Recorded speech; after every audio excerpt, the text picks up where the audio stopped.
Human rights is, geez, that's a good question. Human rights.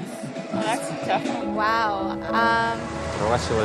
I don't even know how to give that a definition. I would probably have to do a little bit of homework or something. Any right that I think just as a normal, human, any... The rights that humans have? Oh, that's a very large debate. Tú le puedes preguntar a 20 personas y te van a dar 20 diferentes opiniones. Non saprei, è una domanda complicatissima. I guess we just take them for granted that they're there, but we don't even consider what they are.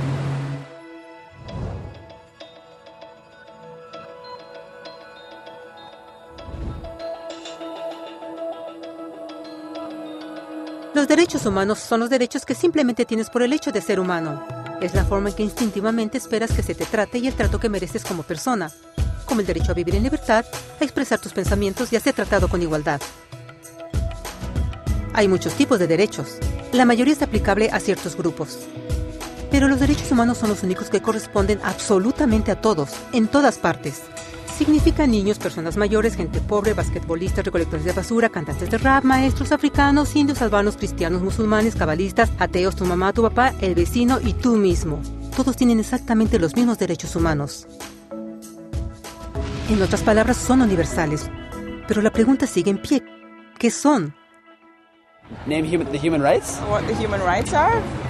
The right to live. Equality between all peoples. Right to religion, the right to...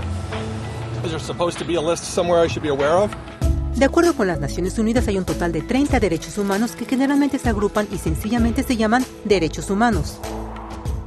Todos ellos se enumeran en la Declaración Universal de Derechos Humanos, que es el documento más ampliamente aceptado sobre el tema. Pero fue hace mucho tiempo cuando surgieron. Al principio no había derechos humanos. Si estabas con el grupo correcto, estabas seguro. Si no, bueno, no lo estabas. Pero entonces un personaje llamado Ciro el Grande decidió cambiar todo eso. Después de conquistar Babilonia, hizo algo completamente revolucionario. Anunció que todos los esclavos eran libres. También dijo que la gente tenía la libertad de escoger su religión sin importar de qué grupo formara parte.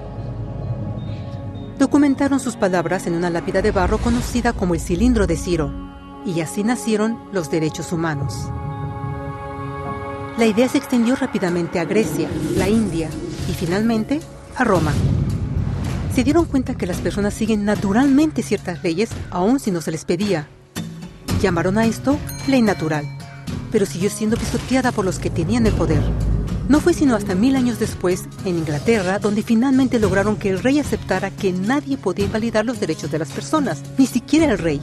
Los derechos de las personas fueron finalmente reconocidos y ahora estaban protegidos de quienes estaban en el poder, hasta cierto punto.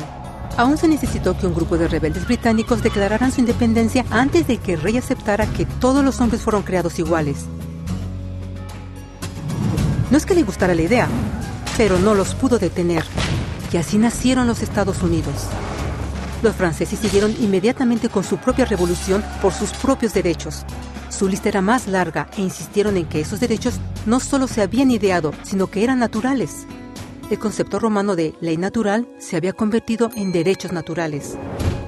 Desafortunadamente, no todos estaban entusiasmados. En Francia, un general llamado Napoleón decidió derrocar la nueva democracia francesa y se declaró emperador del mundo. Por poco y lo logra. Pero los países de Europa unieron sus fuerzas y lo vencieron. Y los derechos humanos estuvieron otra vez en boga. Se redactaron acuerdos internacionales garantizando ampliamente muchos derechos en toda Europa. Pero solo en Europa. De alguna forma, el resto del mundo todavía no tenía esos derechos. Por el contrario, esos países fueron invadidos, conquistados y consumidos por los enormes imperios europeos. Pero entonces un joven abogado hindú decidió que era suficiente. Su nombre era Mahatma Gandhi. Y ante la violencia insistió que toda la gente en la tierra tenía derechos, no solo en Europa. Finalmente incluso europeos empezaron a estar de acuerdo. Pero no iba a ser fácil. 2 guerras mundiales surgieron. Hitler exterminó la mitad de la población judía de la tierra en horribles campos de concentración nazis. En resumen, 90 millones de personas murieron.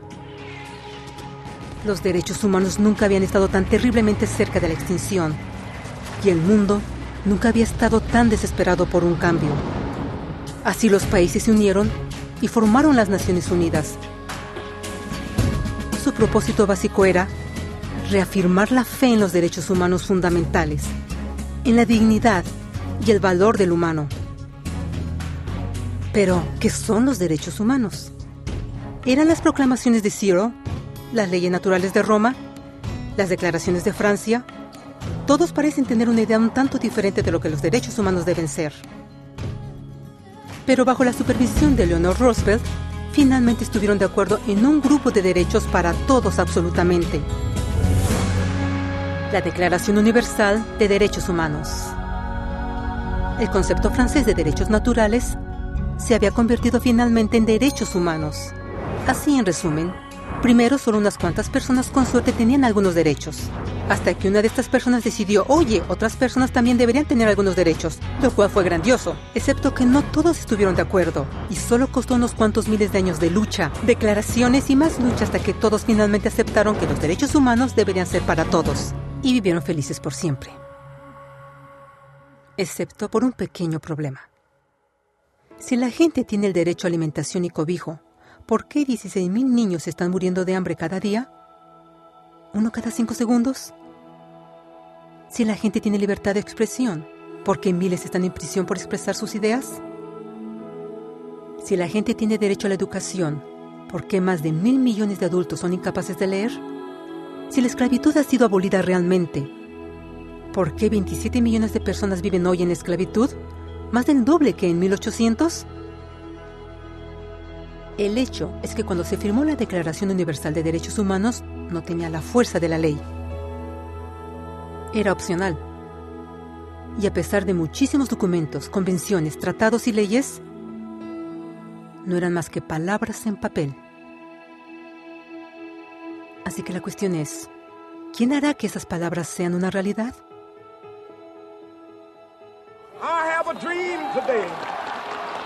Cuando el Dr. King marchó a favor de la igualdad racial, él estaba marchando por los derechos que habían sido garantizados por las Naciones Unidas desde hacía casi 2 décadas. Pero de todas maneras, él marchó. Cuando Nelson Mandela defendió la justicia social en los años 90, su país había acordado ya abolir tal discriminación de casi 40 años. Pero de todas maneras, él luchó. Esos que luchan hoy contra la tortura, pobreza y discriminación no son gigantes o superhéroes. Son gente común. Niños, madres, padres, maestros, individuos de pensamiento libre que no están de acuerdo en estar en silencio, que reconocen que los derechos humanos no son una lección de historia, no son palabras en una hoja de papel, no son discursos, campañas comerciales o de relaciones públicas. Son las elecciones que hacemos cada día como seres humanos. Son la responsabilidad que todos nosotros compartimos, de respetarnos mutuamente, de ayudarnos unos a otros y de proteger a los necesitados. Como Eleanor Roosevelt dijo, después de todo, ¿dónde comienzan los derechos humanos universales? En pequeños lugares, cerca del hogar, tan cercanos y tan pequeños que no pueden ser vistos en ningún mapa del mundo. Sin embargo, son el mundo del individuo común, el vecindario donde vive, la escuela o universidad donde estudia, la empresa, la granja u oficina donde trabaja. Tales son los lugares donde cada hombre, mujer y niño busca igualdad de justicia, igualdad de oportunidades, igualdad de dignidad sin discriminación. A menos que estos derechos tengan un significado ahí, no tendrían significado en ninguna parte.